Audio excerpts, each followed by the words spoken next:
Hey guys, it's 2 a.m. and I am sitting in front of my ring light recording this for you with my phone because my video editor has crashed and I can't make the video that I wanted for you. But welcome to another episode of Ramadan Coach, where we are going to be talking about Laylatul Qadr, otherwise known as the Night of Power, or also known as the Night of Decree, but in a very kind of raw way. And I hope you don't mind, but this is the best that I can do without my proper video editor. So let's get right into the material. Now, so there might be some minimal edits, but not a lot because it's going to be all done on my phone. So let's start. All right, now the night of decree was mentioned in the Quran in Surah Al-Qadr, which is chapter 97, verses 1 through 5, and it reads, "Indeed, we sent the Quran down during the night of decree, and what can make you know what is the night of decree? The night of decree is better than 1,000 months. The angels and the Spirit descend therein by permission of their Lord for every matter. Peace it is until the emergence of dawn." So we know that this night is better than 1,000 months. And what does that really mean? That means any act of worship that you do during that night, it is as though you had been doing that act of worship for 1,000 months. So, for example, if you make dua, you make a supplication during that night, it's as though you made that supplication for 1,000 months, which is about 83 to 84 years. Okay, so this is why a lot of Muslims stay up very late at night during the last 10 nights of Ramadan and try to seek this night so that they can have that kind of reward. Okay.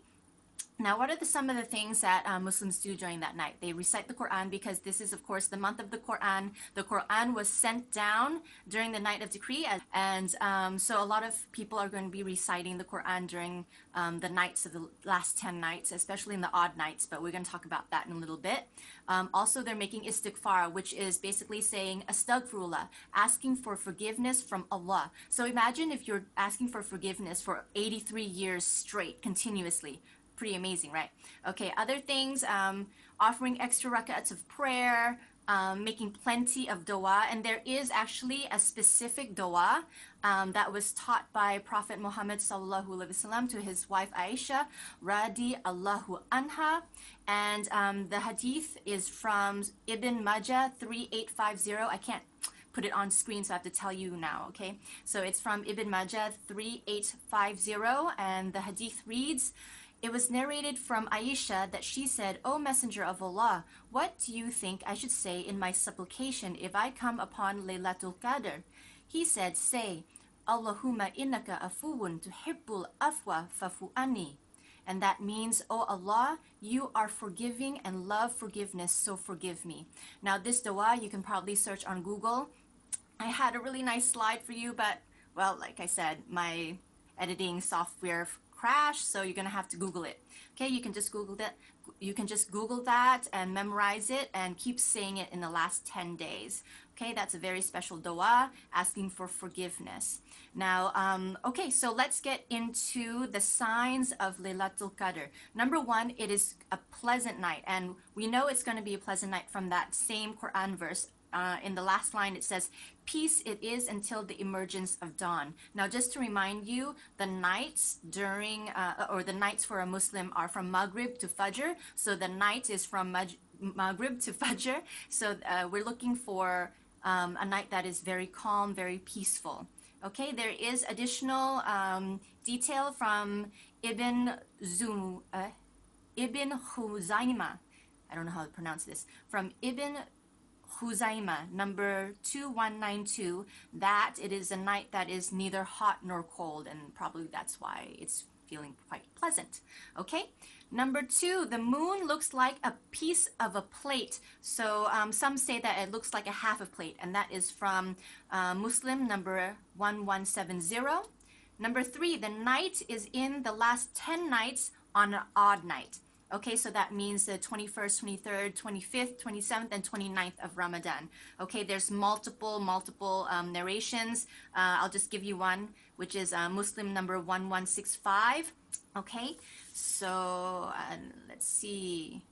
Yes, there's additional commentary that a lot of people try to seek the night of decree on the 27th of Ramadan, simply because it did occur on the 27th before. There are narrations for it, but there are also narrations for other nights. So the scholars did say that this is something with wisdom. Otherwise, if you know that it's going to be the 27th, why would you do the acts of worship on any other night? So basically, Laylatul Qadr changes from year to year, but still in the last 10 nights on an odd night, so that the Muslims actually keep working hard for the rewards, keep doing the ibadah, and inshallah, actually getting concentrated amounts of ibadah in during that time.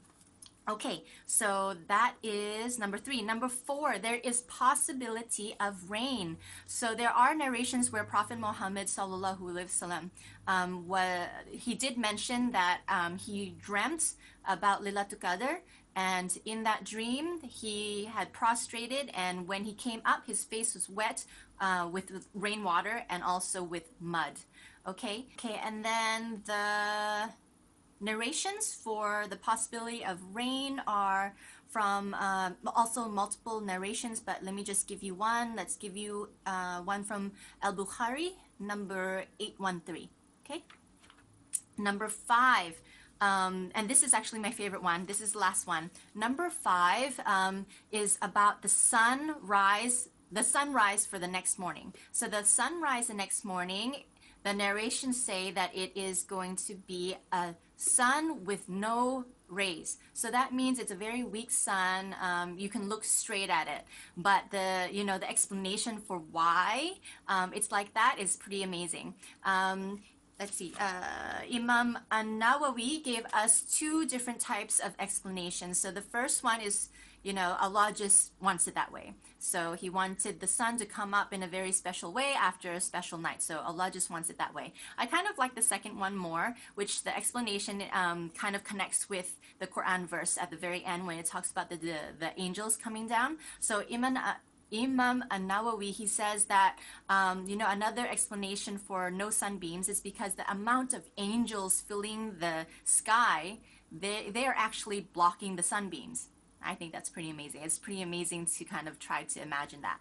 Okay, so those are the 5 signs of Laylatul Qadr. I wanted to make sure that you got those. Okay, let's go over one more time. Number 1, it's going to be a pleasant night. Number 2, the moon looks like a piece of a plate. Number 3, the night is in the last 10 nights on an odd night.